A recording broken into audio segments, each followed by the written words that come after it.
कुस्तीपटू विनेश फोगाट ऑलिम्पिकमधून अपात्र ठरली आहे। विनेश फोगाटला 50 किलो फ्रीस्टाईलच्या गटात ती खेळत होती, मात्र तिचं वजन 50 किलोपेक्षा 100 ग्रॅम जास्त असल्याचं सांगण्यात येत आहे। स्पर्धेच्या नियमानुसार दोन्ही दिवशी कुस्तीपटूंना त्यांच्या वजन श्रेणीतच राहावं लागेल, परंतु तिचं वजन 100 ग्रॅम जास्त असल्याचं आढळलं। त्यामुळे आता विनेश फोगाट रौप्य आणि कांस्य पदकासाठी सुद्धा पात्र नाही। विनेश फोगाट अपात्र ठरल्यानं पंतप्रधान मोदी यांनी तिच्यासाठी एक्सवर धीर देणारी एक पोस्ट लिहिली आहे। विनेश, तू चॅम्पियन आहेस, तू भारताचा अभिमान आहेस आणि प्रत्येक भारतीयांसाठी तू प्रेरणा आहेस। आज सगळ्यांनाच धक्का बसलाय, पण मला माहिती आहे की हे आव्हान स्वीकारणं हा तुझा स्वभाव आहे। तू मजबूतीनं कमबॅक करशील, असं पंतप्रधान म्हणाले। पॅरिस ऑलिम्पिकमध्ये विनेश फोगाट अपात्र ठरल्यानं भारताला मोठा धक्का बसलाय। या घटनेचे पडसाद लोकसभेत सुद्धा उमटले। क्रीडा मंत्र्यांनी यावर उत्तर दिलं पाहिजे असा विरोधकांनी आग्रह धरला आणि मोठा गदारोळ झाला। यानंतर दुपारी 3 वाजता क्रीडा मंत्री या विषयावर अधिकृतपणे निवेदन सादर करतील।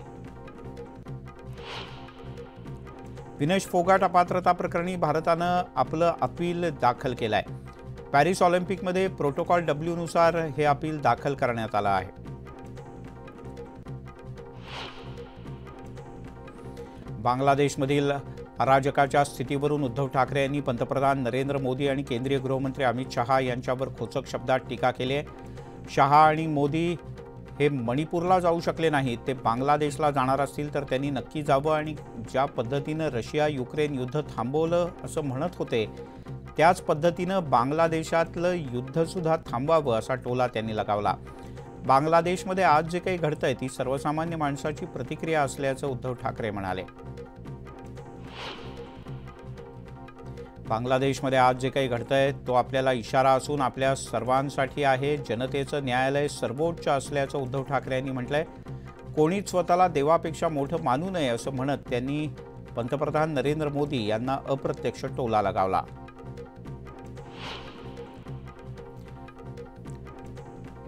बांगलादेशमधून परांगदा होण्याची वेळ आल्यानंतर बांगलादेशच्या माजी पंतप्रधान शेख हसीना भारतात आश्रयासाठी आले। शेख हसीना यांना भारत सरकारकडून संरक्षण देण्यात आलंय। भारत सरकार शेख हसीना यांना संरक्षण देणार असेल तर बांगलादेशमधील हिंदूंचं सुद्धा रक्षण मोदी सरकारनं करावं असं उद्धव ठाकरे यांनी म्हटलंय। काँग्रेस आमदार विश्वजित कदम आणि सांगलीचे अपक्ष खासदार विशाल पाटील यांनी दिल्लीत उद्धव ठाकरे यांची भेट घेतली। सांगली लोकसभेच्या जागेवरून काँग्रेस आणि ठाकरे गटात मोठा संघर्ष झाला होता, त्यामुळे या भेटीकडे सगळ्यांचं लक्ष लागलं होतं। या भेटीच्या नंतर बोलताना उद्धव ठाकरे यांनी यावर भाष्य केलं। सांगलीत घडू नये ते घडलं, चंद्रहार पाटील यांच्या पराभवाचं शल्य आहे, पण विशाल पाटील यांनी भाजपला हरवलं हे महत्त्वाचं असल्याचंही ठाकरे म्हणाले। महाराष्ट्र सरकार आणि त्यांच्या नीतीमुळेच राज्य अधोगतीला जात आहे, त्यामुळे राज्यातील कायदा सुव्यवस्थेचा बोजवारा उडालाय। म्हणून राज्यामध्ये पुन्हा एकदा रयतेचं राज्य निर्माण करण्याचा आमचा प्रयत्न असेल असं वक्तव्य राष्ट्रवादी शरद पवार गटाचे प्रदेशाध्यक्ष जयंत पाटील यांनी केलंय। यासाठी राज्यात 9 ऑगस्टपासून शिवस्वराज्य यात्रा सुरू करणार असल्याचंही त्यांनी जाहीर केलं। सध्या महाराष्ट्राच्या स्वाभिमानाचा लढा सुरू आहे। राज्यात सध्या गद्दारीचा नांगर फिरतोय असा हल्लाबोल अमोल कोल्हे यांनी केलाय, तर काही लोक दिल्लीश्वरांच्या समोर लोटांगण घालत असल्याचा टोलाही त्यांनी लगावला।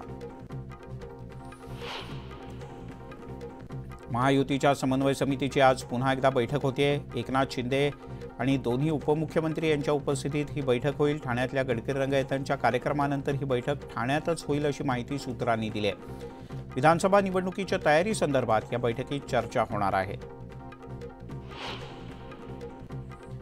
मनसे अध्यक्ष राज ठाकरे सध्या लातूरच्या दौऱ्यावर आहेत। या दरम्यान त्यांनी लातूरमधून मनसेचा उमेदवार जाहीर केलाय।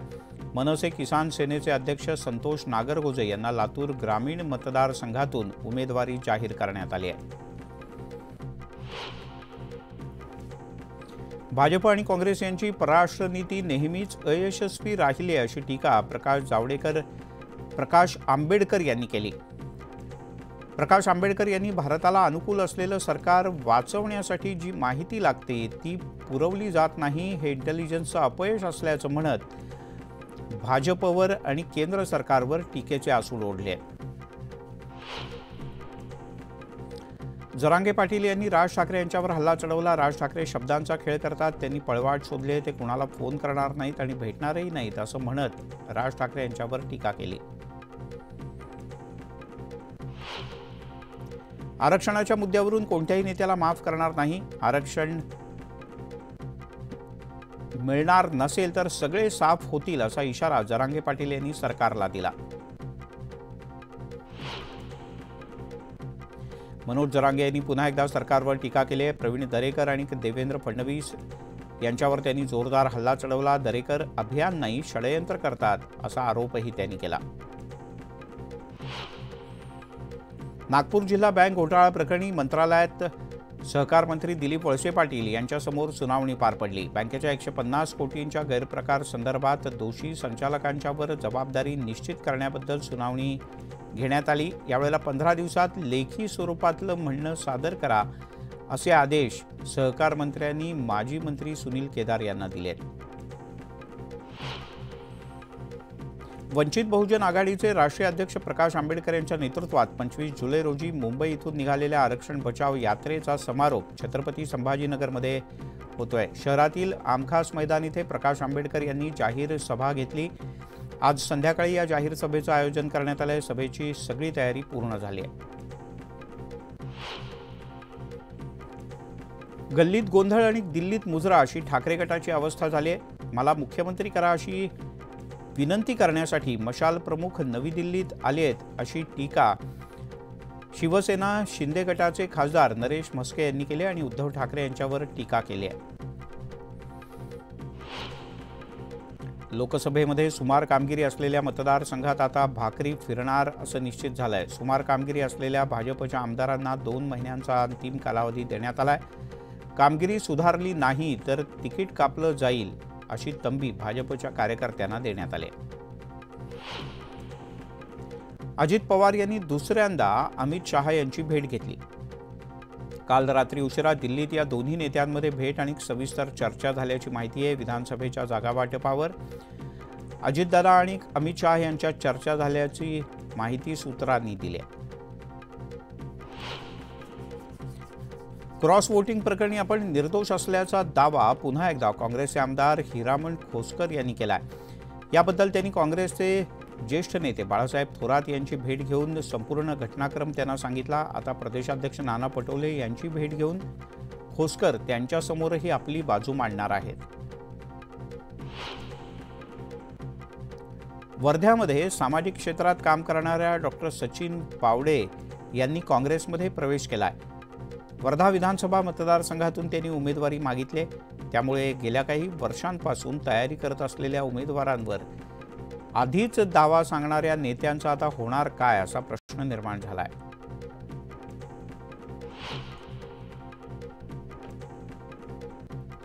आम्ही घड्याळाचा प्रचार करणार नाही असा निर्धार पिंपरी चिंचवडमधल्या भाजपच्या कार्यकर्त्यांनी केला आहे. तसा ठरावही त्यांनी पारित केल्याचं कळतं.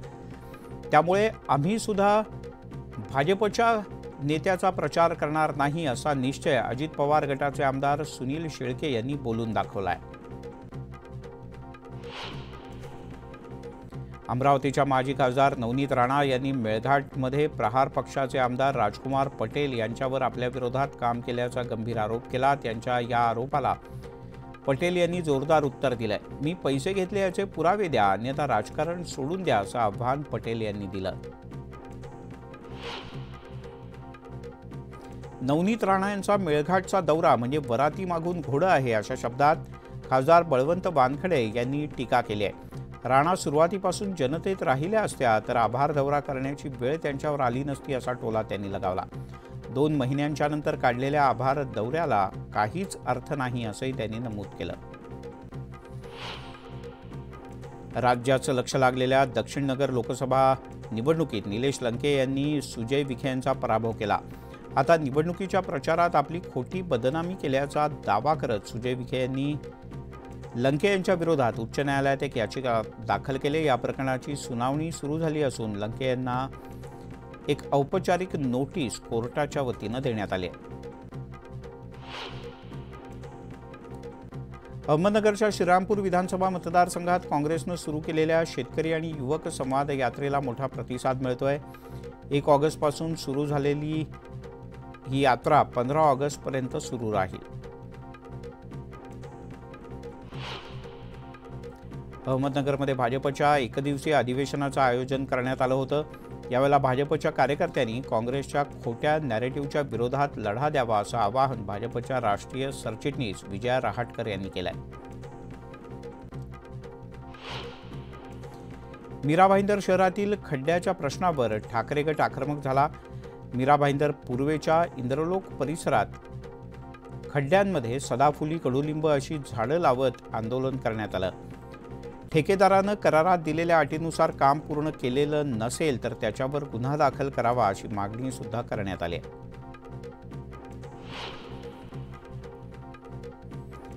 तिकडे पालघरमधल्या डहाणू आदिवासी विकास प्रकल्पाअंतर्गत आश्रमशाळेत शिकणाऱ्या 333 विद्यार्थ्यांना मंगळवारी विषबाधा झाली. या विद्यार्थ्यांच्यावर जिल्ह्यातल्या विविध रुग्णालयात उपचार सुरू आहेत.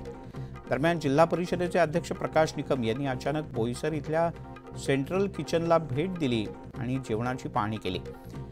चपात्या कच्च्या असल्यानं निकम यांनी सेंट्रल किचनच्या अधिकाऱ्यांना धारेवर धरलं. सांगली जिल्ह्यातील दुष्काळी भागात जत मार्केटमध्ये डाळिंबाला उच्चांकी दर मिळाला आहे. 265 रुपयांचा दर मिळाल्यानं शेतकऱ्यांमध्ये समाधानाचं वातावरण आहे.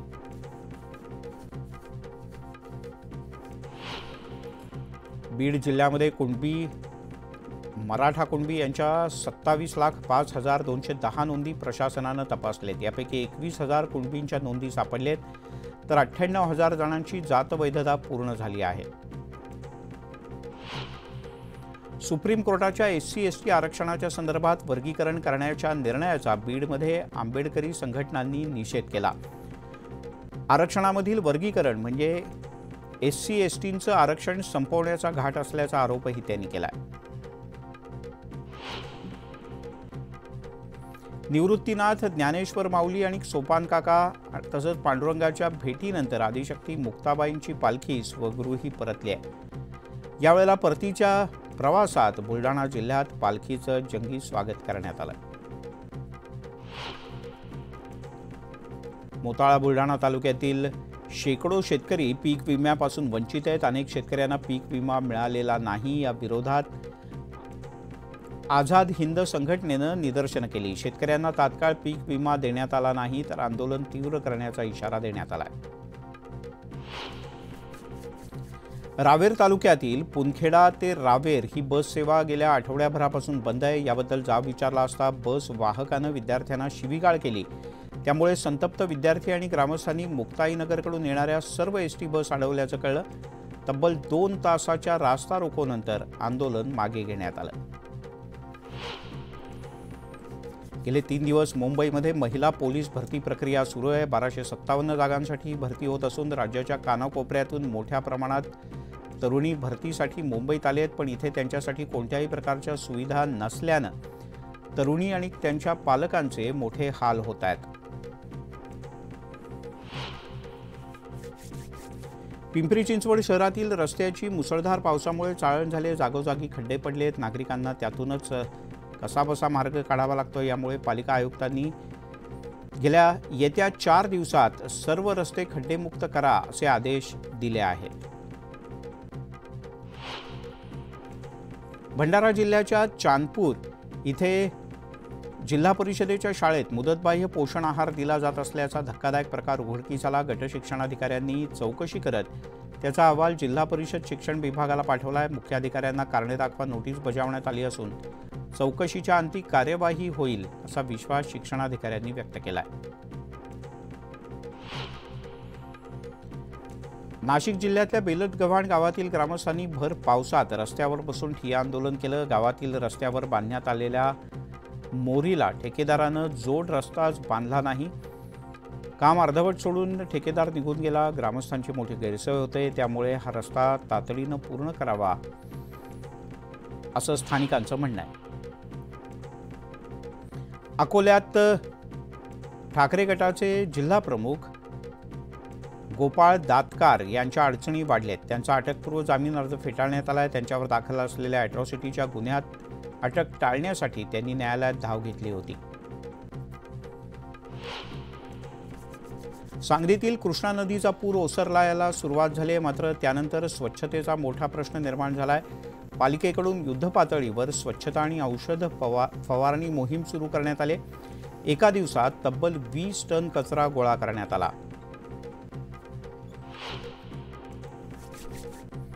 ठाण्यातल्या एका खदानीमध्ये एका 24 वर्षीय तरुणाचा मृतदेह सापडला। 24 जुलैपासून हा तरुण बेपत्ता असल्याची माहिती मिळते। त्याच्या मृत्यूचं कारण समजू शकलेलं नाही। पोलीस याबद्दल अधिक तपास करत आहेत।